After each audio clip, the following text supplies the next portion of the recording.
வணக்கம். இன்றைக்கி நம்ம பார்க்க போகிற சமையல் என்னென்னு பார்த்தீங்கன்னா, ஆரோக்கியமான ஒரு கஞ்சி ரெசிபி தான் பார்க்க போகிறோம். ராகி, கருப்பு உளுந்து, கம்பு இது 3ம் வச்சு கஞ்சி செய்ய போகிறோம். ஸோ இந்த கஞ்சி பார்த்திங்கன்னா வாரத்தில் ஒரு 2 நாள் இல்லை 3 நாள் ரெகுலராக எடுத்துகிட்டு வரும்போது உங்களுக்கு எல்லா சத்துக்களும் கிடைக்கும். சின்னவங்கலேருந்து பெரியவங்க வரைக்கும் தாராளமாக சாப்பிட்லாம்.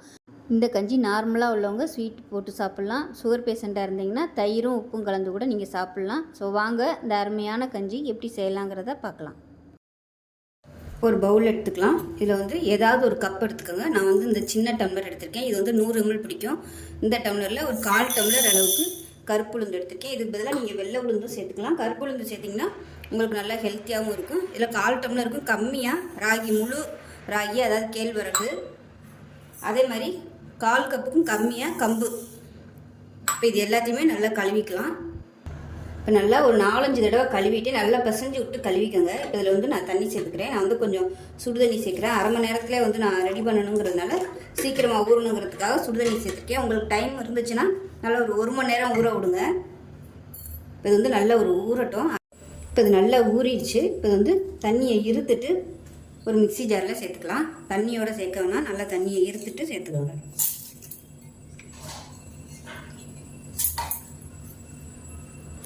இப்போ நல்லா அரைச்சிக்கலாம். நல்லா அரைஞ்சதுக்கப்புறமா கொஞ்சமாக தண்ணி ஊற்றி நல்லா நைஸாக அரைச்சிக்கலாம். இப்போ பார்த்திங்கன்னா நல்லா நைஸாக அரைச்சிட்டு வந்தாச்சு. இது வந்து அரைக்கிறதுக்கு கொஞ்சம் கஷ்டமாக இருக்கும்.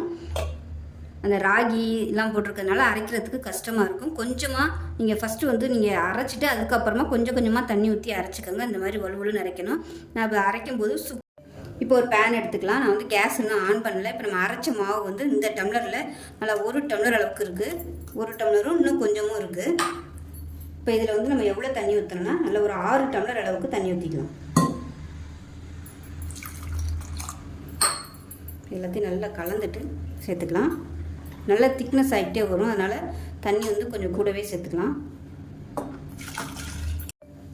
இப்போ 1 டம்ளர் ஊற்றிருக்கேன். 2, 3, 4 டம்ளருக்கு தண்ணி ஊற்றிருக்கேன். இப்போ வந்து ஒரு அரை டம்ளர் அளவு போட்டுருக்கேன். இப்போ கேஸ் ஆன் பண்ணி விட்டுட்டு நல்லா கலந்து விட்டுடலாம். கை விடாமல் கலந்துகிட்டே இருங்க. சூடு ஏற கெட்டியாகிட்டு வந்துடும். அதனால் நல்லா கலந்து விட்டுட்டே இருங்க. பக்கத்தில் வந்து எதுக்கும் கொஞ்சம் தண்ணி சூடு பண்ணி வச்சுக்கோங்க. கெட்டியாகிட்டே வந்துச்சுன்னா டக்கு நீங்கள் வந்து சுடு தண்ணி வந்து சேர்த்துக்கலாம். பச்சை தண்ணி ஊற்றுறதுக்கு பதிலாக நல்லா கலந்து விட்டுட்டே இருக்கலாம். இந்த ஒரு கஞ்சி வந்து வாரத்தில் ஒரு 2 நாள் இல்லை 3 நாள் எடுத்துகிட்டு வந்திங்கன்னா உங்களுக்கு தேவையான சத்துக்கள் எல்லாமே கிடச்சிரும். உளுந்தில் பார்த்திங்கன்னா நல்ல ப்ரோட்டீன் நிறைய இருக்குது. அதே மாதிரி ராகிலே நிறைய கால்சியம் சத்து இருக்குது. கம்பில் பார்த்திங்கன்னா இரும்பு சத்து வந்து நிறைய இருக்குது. ஸோ கால்சியம், ப்ரோட்டீன், இரும்பு இது 3மே வந்து நமக்கு கிடச்சிருந்த ஒரு கஞ்சியில். ஸோ எல்லா பிரச்சனையுமே சரியாகும். மூட்டு வலி, கை கால் வலி, ரத்த சோகை உள்ளவங்க, அதாவது கால்சியம் சத்து இல்லாதவங்க, இந்த மாதிரிலாம் இருந்திங்கன்னா தாராளமாக சுகர் பேஷண்ட்டாக இருந்திங்கன்னா மோர் உப்பு போட்டு கலந்து குடிக்கலாம். சின்ன பிள்ளைங்களாக இருந்தால் தாராளமாக நீங்கள் வந்து இனிப்பு சேர்த்து கொடுக்கலாம். இனிப்பு சேர்க்கும்போது கண்டிப்பாக கருப்பட்டி இல்லை நாட்டு சர்க்கரை சேர்த்துக்கோங்க. ஆர்கானிக் சர்க்கரையாக இருந்தால் நல்லது. ஸோ ஜீனி வந்து சேர்க்க வேணாம். ஏன்னா இந்த மாதிரி நம்ம ட்ரெடிஷ்னல் ரெசிபி பண்ணும்போது கட்டாயம் அதில் வந்து சர்க்கரை இல்லை கருப்பட்டி ஏதாவது சேர்த்தோம்னா தான் நல்ல உங்களுக்கு அந்த பலன்கள் வந்து முழுமையாக கிடைக்கும். ஜீனி சேர்த்திங்கன்னா உங்களுக்கு அதில் வந்து யூஸே இருக்காது. அதனால் நல்லா கண்டிப்பாக கருப்பட்டி இல்லை நாட்டு சர்க்கரை வந்து வாங்கிக்கோங்க. ஆர்கானிக் சர்க்கரையாக இருந்தால் நல்லது. இப்போ ஈஸியாகவே நம்ம வந்து டிபார்ட்மெண்ட் ஸ்டோரில் கிடைக்கிது. வாங்கி வச்சுக்கிட்டிங்கன்னா காலையில் நேரத்தில் டக்குன்னு செஞ்சு கொடுக்குறதுக்கு ரொம்பவே ஆரோக்கியமாக இருக்கும். அதனால் தாராளமாக எல்லா வயதினருமே சாப்பிட்லாம். கொதிக்க ஆரம்பிக்கும். அடுப்பு நல்லா குறைச்சி வச்சுக்கோங்க. கையில் தெரிக்கும். இப்போ நல்லா கெட்டியாகிடுச்சு பாருங்கள். நல்லா ஒரு கூழ் பதத்துக்கு வந்துருச்சு. இன்னும் கொஞ்சம் நேரம் இருக்கட்டும். இப்போ வந்து ரொம்ப கெட்டியாகிடுச்சுன்னா தண்ணி நல்லா கொதிக்க விட்டு இதோட சேர்த்துக்கோங்க. ரொம்ப கெட்டியாகிடுச்சுன்னா பச்சை தண்ணி ஊற்றினீங்கன்னா நல்லா இருக்காது. அப்படி தண்ணி தேவைப்படுச்சுன்னா நல்லா கொதிக்கிற தண்ணியாக ஊற்றிக்கோங்க. இன்னும் நல்லா கெட்டியாகி வரட்டும். இது நல்லா கொதிச்சிருச்சு. இப்போ எந்த டம்ளரில் எடுத்தோமோ அதே டம்ளரில் 1 டம்ளர் அளவுக்கு சர்க்கரை சேர்த்துக்கலாம். இது வந்து உங்களோட விருப்பத்துக்கு தகுந்த மாதிரி, இனிப்பு சுவை தகுந்த மாதிரி நீங்கள் சேர்த்துக்கோங்க. இது வந்து நாட்டு சர்க்கரை தான் நான் வந்து சேர்த்துருக்கேன், ஆர்கானிக் சர்க்கரை. அதனால் அப்படியே சேர்த்துட்டேன். இல்லைன்னா நீங்கள் வடிகட்டி தான் சேர்க்கணும்.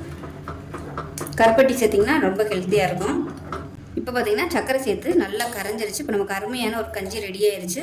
ப்ரோட்டீன் சத்து, இரும்பு சத்து, கால்சியம் சத்து எல்லாமே சேர்ந்த ஒரு சூப்பரான கஞ்சி. இந்த ஒரு கஞ்சியிலே நமக்கு வந்து எல்லா சத்துக்களுமே கிடச்சிரும். ஸோ எல்லாருமே வந்து இதை சாப்பிட்லாம். சின்னவங்களில் வந்து பெரியவங்க வரைக்கும் சாப்பிட்லாம். சுகர் பேஷண்ட்டாக இருந்தீங்கன்னா மோர் உப்பு கலந்து சாப்பிட்டிங்கன்னா உங்களுக்கு நல்லது. பெண்களும் சாப்பிட்லாம். எல்லா விதமான நோய்களையும் தீர்க்கும் இந்த ஒரு கஞ்சி. ஸோ கண்டிப்பாக எல்லோரும் செஞ்சு பாருங்கள். செஞ்சு பார்த்துட்டு எப்படி வந்துச்சுங்கிறத சொல்லுங்கள். வீடியோ பிடிச்சின்னா லைக் பண்ணுங்கள், கமெண்ட் பண்ணுங்கள், சேனலை சப்ஸ்கிரைப் பண்ணுங்கள், பக்கத்தில் உள்ள பெல் பட்டனையும் ப்ரெஸ் பண்ணுங்கள். நன்றி.